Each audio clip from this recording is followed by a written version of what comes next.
Love killer part 16. సమయం రాత్రి 8 గంటలైంది. గాయపడి మేనమామతో పాటు ఇంటికి తిరిగి వచ్చి తన గదిలో విశ్రాంతి తీసుకుంటున్న కొడుకు అశోక్ దగ్గరికి వచ్చింది సుందరమ్మ. అశోక్ మెలకుగానే ఉన్నాడు. తల్లి గదిలోకి రావటం గమనించి మెల్లగా లేచి కూర్చున్నాడు. మామయ్య వచ్చాడా అమ్మా అని అడిగాడు. ఇంకా రాలేదు అంది సుందరమ్మ కొడుకు పక్కన కూర్చుంటూ. ఫోన్ చేశాడా? చేయలేదు. మామయ్య వెళ్ళింది జ్వాలాంబిక ఇంటికి. తొందరగా రావటం సాధ్యం కాదు. అశోక్ మాట్లాడలేదు. 2 నిమిషాలు మౌనంగా గడిచాయి. బాబు అశోక్ పిలిచింది సుందరమ్మ. ఏమిటమ్మా? నువ్వు బాధపడనంటే నిన్నో మాట అడగాలనుకుంటున్నాను అంది. బాధపడే మాట నువ్వెందుకు అడుగుతావమ్మా? తప్పదు బాబు, అడగకుండా ఉండలేకపోతున్నాను. ఏమిటమ్మా అది? నువ్వు సుజనిని మర్చిపోవటం సాధ్యం కాదా? షాక్ అయ్యాడు అశోక్. అమ్మా, ఈ మాట నీకు బాధ కలిగిస్తుందని నాకు తెలుసు. తెలిసి ఎందుకు అడిగావమ్మా?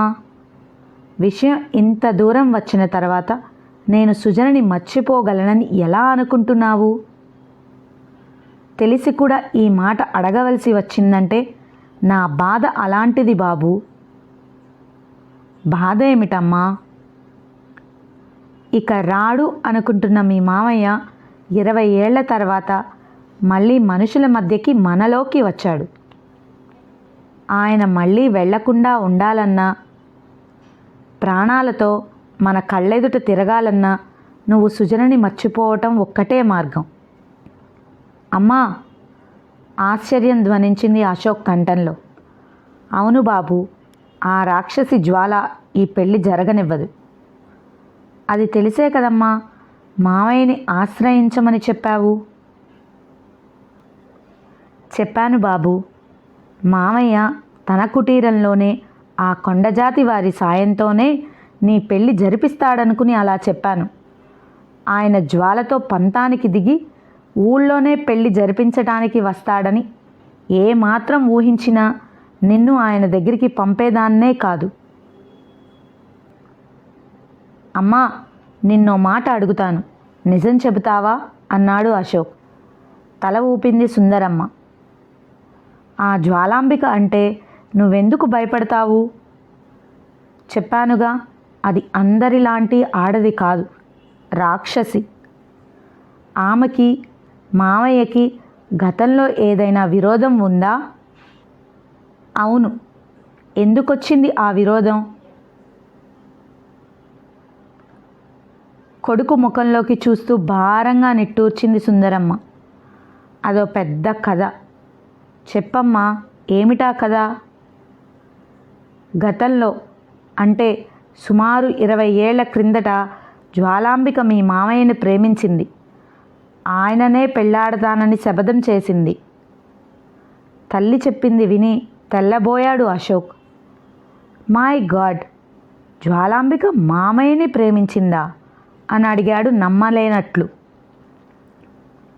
మై గాడ్, జ్వాలాంబిక మామయ్యను ప్రేమించిందా అని అడిగాడు నమ్మలేనట్లు. అవును బాబు, ఆమె ప్రేమని తిరస్కరించాడన్న ఆగ్రహంతో ఆయన జీవితాన్ని సర్వనాశనం చేస్తానని పంతం పట్టి కొంతవరకు తన పంతాన్ని నెరవేర్చుకోగలిగింది ఆ కిరాతకురాలు అంది సుందరమ్మ. అసలేం జరిగిందో వివరంగా చెప్పమ్మా ఆసక్తిగా అడిగాడు అశోక్. చిన్నగా తల ఊపి చెప్పటం ప్రారంభించింది సుందరమ్మ. అవి మీ విశ్వనాథ్ మామయ్య కాలేజీలో చదువుకుంటున్న రోజులు.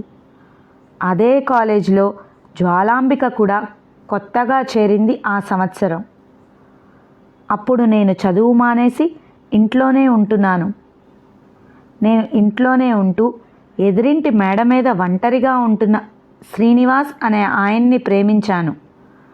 మా ప్రేమ గురించి తెలుసుకున్న మా అన్నయ్య నాన్నకి నచ్చచెప్పి మా పెళ్ళి జరిపించాడు. మీ నాన్నగారు ఒంటరివారు కావటం వల్ల వేరే కాపురం మాట ఎత్తకుండా ఇల్లరికం ఉండిపోయారు. విశ్వనాథ్ మామయ్య చదువు ఆ ఏడాదితో పూర్తి కావాల్సి ఉంది. అప్పుడు సుందరమ్మ చెప్పుకుపోసాగింది. శ్రద్ధగా వింటున్న అశోక్ జరిగిపోయిన సంఘటనలను తన కళ్ళకు కట్టినట్టు ఊహించుకోవటం ప్రారంభించాడు.